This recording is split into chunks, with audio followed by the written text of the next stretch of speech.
Hi, I'm Karina, and welcome to Mommywood.com. Well, for most of us, the benefits of having a dog are pretty much no-brainers. They're cute, they're cuddly, they're loyal, and they're fun. So what more do you need to know, right?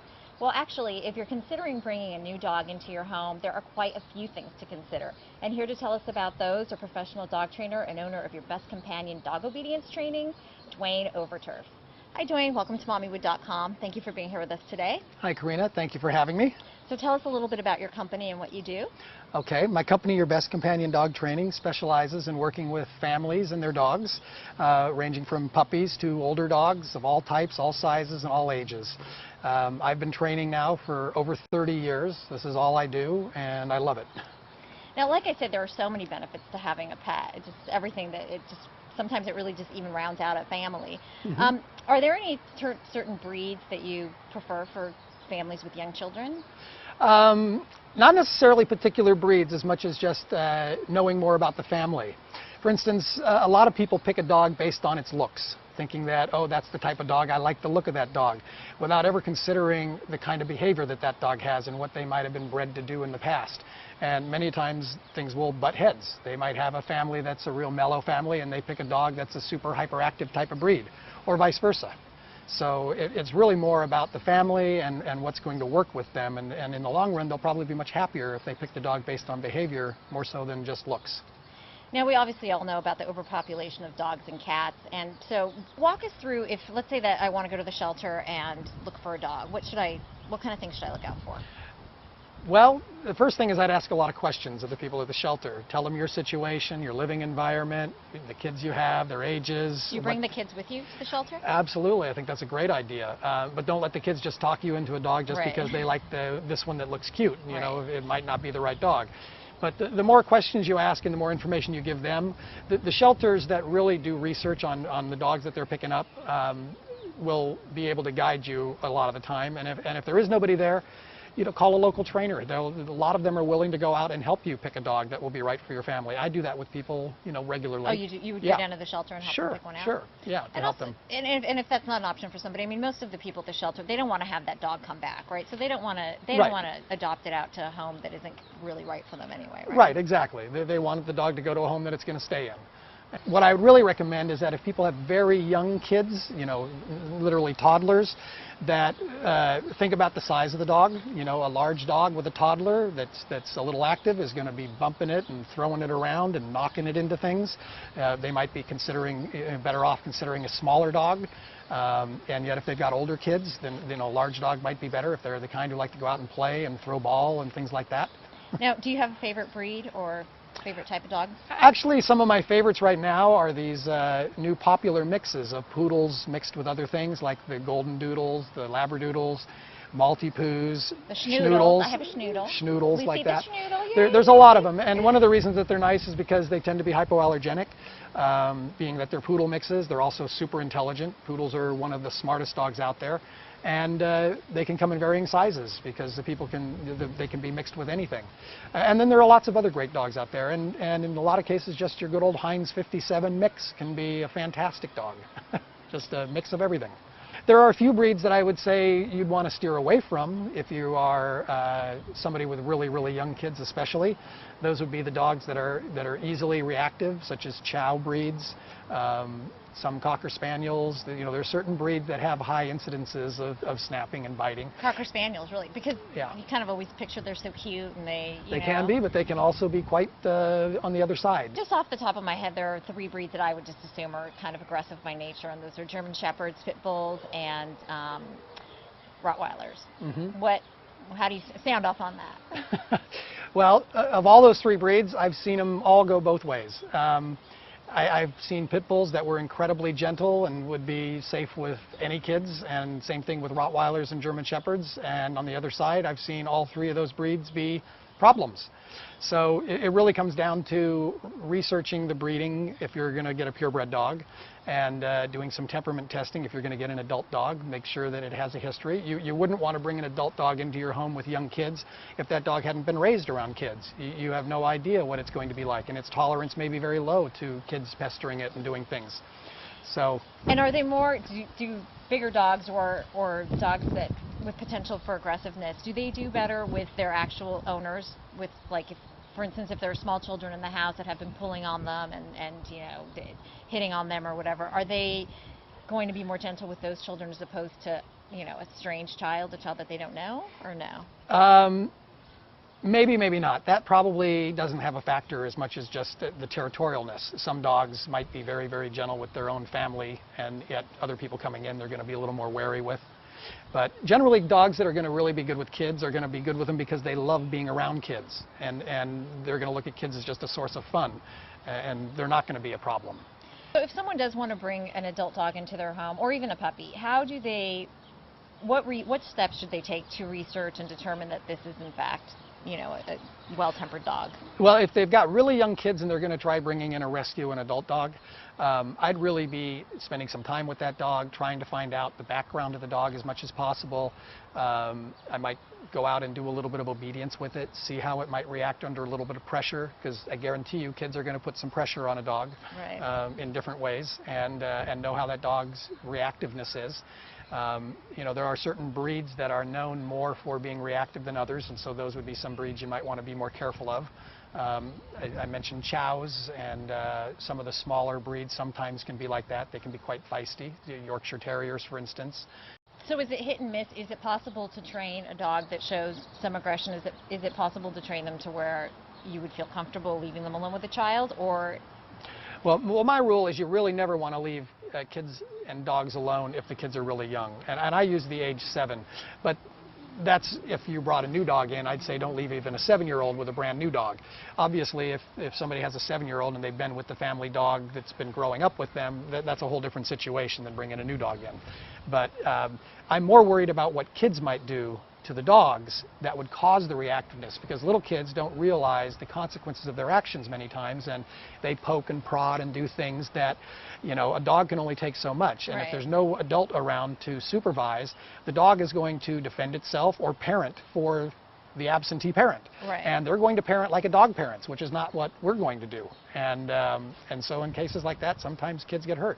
So it's really smart to make sure you're not leaving, especially toddlers, around with any dogs. I have a 3-year-old daughter, and even though she's been raised around a constant flow of dogs that I train, I have to keep an eye on her. She still wants to pull on the hair once in a while, you know, and yeah, that's part of child training too. And do you supervise your own child with your own dogs, or are they pretty comfortable?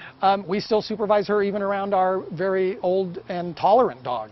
And, yeah, and occasionally we hear Amber growl at her and tell her, hey, you're poking me too much, you know, and so we have to stop her, not Amber, right, our daughter. Right. Growling can be playful, but it can also have meaning behind it. And you'll know the difference when you see your dog, you know, playing tug of war and it's growling and it's doing that. That's a play. But if the dog's cornered or if it's just growling, that's a sign that it's uncomfortable about the situation. I think people need to realize that growling is the dog's voice. They really don't have a way of saying, hey, stop that. Right. You know, that is their voice of saying, hey, stop that or get out of here. And sometimes people think a dog shouldn't growl, that that's a bad sign. But it's actually just the voice saying. And what would be worse is if the dog didn't growl and it just went all the way to biting and said, hey, that's not what you want. Okay, Dwayne, so I have a couple questions of things that I've read in books, and you tell me true or false, because okay, I think I've read conflicting things. Mm-hmm. That you should never play tug of war with the dog because it causes them to become aggressive. Okay, that's a good question. Personally, I don't think that that's necessarily true. I think that there's two kinds of dogs out there, and when you're playing tug of war with a dog who it's all about getting the toy and they want to run off and take it away, that's probably not the best dog to be playing tug of war with. Most games that dogs naturally play are going to center around a top dog type of scenario. Dominance, who's going to be the boss, and it's all playful, but that's how puppies grow up, playing and jumping on backs and biting. There's another whole bunch of dogs out there that when you play tug of war and you drop the toy, they bring it and throw it back in your lap and say, play some more. Right. And then it's you and the dog against the toy. It's like a team sport. And those kind of dogs are great to play tug of war with. And you're not going to make the dog more aggressive. In fact, you can actually teach the dog to have much better control of its mouth if you set up the game to where when you're playing, if the dog accidentally touches you in the course of playing the game, you stop the game. The dog's going to pay much more attention about using its mouth much more carefully as you play that game if they realize that you're going to let go of the toy and stop if they touch you. Now, if the dog locks onto the toy, do you do you forcibly, and doesn't want to let go, but it seems like he's playing, do you crank open the mouth and take the toy out and take the toy away, or do you let the dog go away with the toy? No, I'd let the dog go away with the toy. If you walk away, the dog's probably going to be bored with the toy after a moment anyways. Yeah, okay. All right, let's see, what was the other one? Oh, hand feeding a puppy, or putting your hand, in a dog's food bowl when they're puppies. And what did you hear about that? I heard that you shouldn't do that. I did it. I did it, and I did it deliberately because I thought, well, if the dog gets used to my having my hand in her food, then maybe if my daughter comes along and sticks her hand in her food, she won't bite her. First of all, just because the dog's got used to you putting your hand in the dish doesn't mean the dog's going to be the same about anybody else putting their hand in the dish. But I think it's probably a good idea to get the dog used to you being around it when it's got its food and when it's eating and things. That doesn't mean you want to pester the dog when it's eating, like sit there and force it to take petting. But getting the dog, little tolerances where you walk up while it's eating, give it a quick scratch and walk on, gets the dog used to the idea that you're not a threat to its food. Right. And even in the beginning, maybe holding onto the dish while they're doing that and stuff. So that can kind of be a two-folded thing too. There are some dogs where you do have to be more careful, and then those dogs especially need to be trained that you're not a threat and nobody else in the family is a threat to their food. Right. We used to make the dog wait before she could eat. We would make her sit for a little bit, and then when we said it was okay, then she could eat. So, these are just things that I read. But, right. My dog is my dog is not very well trained, so it doesn't speak for much. Letting a dog on the bed, that makes them think that they are a top dog. Is that true? When people are in a training situation, meaning they've got a dog who they're still dealing with issues, it's much better not to let the dog be sleeping on your bed with you. That doesn't mean that you can't invite a dog up for a couple of minutes of giving it a couple petting and some loving at night, and then make the dog go back off the bed to sleep on the floor or in their own bed. When you let the dog sleep in the bed with you and you're having issues, you're just complicating things because you're giving that dog the impression that they might be equal to you, or in some way that they could get that preferred spot permanently. Right. So it is one of those things where you got to take it on a case-by-case basis. But really, in dog training, there's no absolutes that you can say blanket that this is the way it is across the board all the time. There's always going to be nuances because dogs have personalities like people.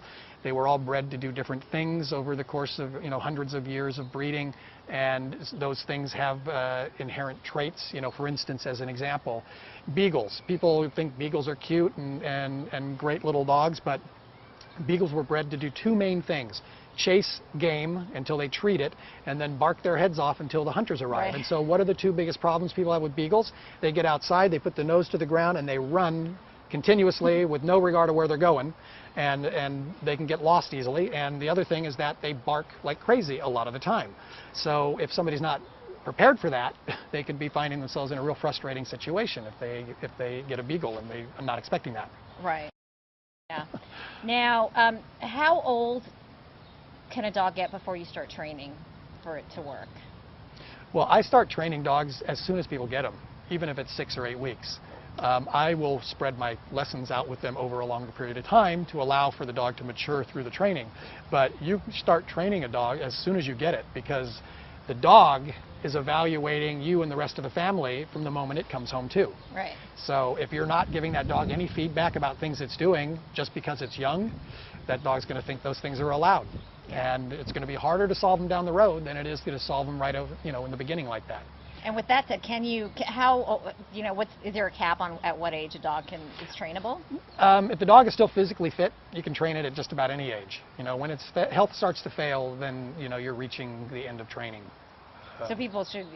I've trained dogs that are 10 years old in homes that people called me for a 2-year-old dog and realized, the 10-year-old dog needs training too, and the dogs have turned out to be wonderful after going through some training that the people didn't know what to do about. So you can teach an old dog. Absolutely. You can. Well, that's good to know. Well, I'll be calling you. Absolutely. With some help for my schnoodle. So what else do you think that we need to know that's important to consider? Well, I'd also just consider your environment. You wouldn't want to get a dog that is a super active hunting breed if you live in an apartment, unless you've got a dog park down the street that you're planning on taking the dog to regularly to get it exercise. There are dogs that are more of the lazier types for situations like that. And yet, you know, on the other hand, if you've got real active kids, you wouldn't want to get just this lazy old dog. You might want to get a more active dog. Okay, so we've talked about bringing a dog into a family, into a home. Now, what about when you're bringing a new baby into a home where there's been no children before? Where there's been a dog for... Right. Right. This is a very good question. First thing is just to realize that the dog has been like your child up until that point. And now that you're bringing something else in, you have to really respect that the dog was there first if you want this thing to work out really well. One thing to do is if you bring home a blanket from the hospital the day before you're going to come home, just let the dog get used to the smell a little bit. When you first bring the baby into the house, you know, keep the baby up, but let the dog smell the feed a little bit. Let the dog just get used to the smells of the baby. Under controlled situations, you know, depending on your dog, you'll know how much control you need to be putting there. But in order to keep from having a dog who becomes jealous, if your dog is prone to that, now not all dogs are, but there are a certain percentage of dogs out there who are going to look at this as, this is an intruder, I used to have all your attention. There's an easy way to help the dog get used to wanting to have the baby around, which would be the opposite of what most people tend to do. Instead of giving the dog all the attention when the baby's asleep, you ignore the dog when the baby's asleep, and you give the dog some attention when the baby is awake and around. That's going to make the dog realize that the best attention comes when the baby is present instead of when the baby's gone. The other way around, where people only give their dog attention when the baby's asleep because now they got some time to spend with the dog, will actually make the dog think, you know what, it's better when the baby's not around because I seem to get a lot more attention when that's the case. Right. So now, obviously, people don't usually think that way. Right, no, I would have never thought of that. That's a nice way to help get your dog, you know, gee, I love having this baby around. Right. Well, Dwayne, thank you so much. It's all really good information. I appreciate you being here. And if our viewers have more questions, they can email you? Yes, they can email me from my website, which is www.yourbestcompanion.com. Great. Thanks so much. Thank you. And thank you for being here today on Mommywood.com. We'll see you next time.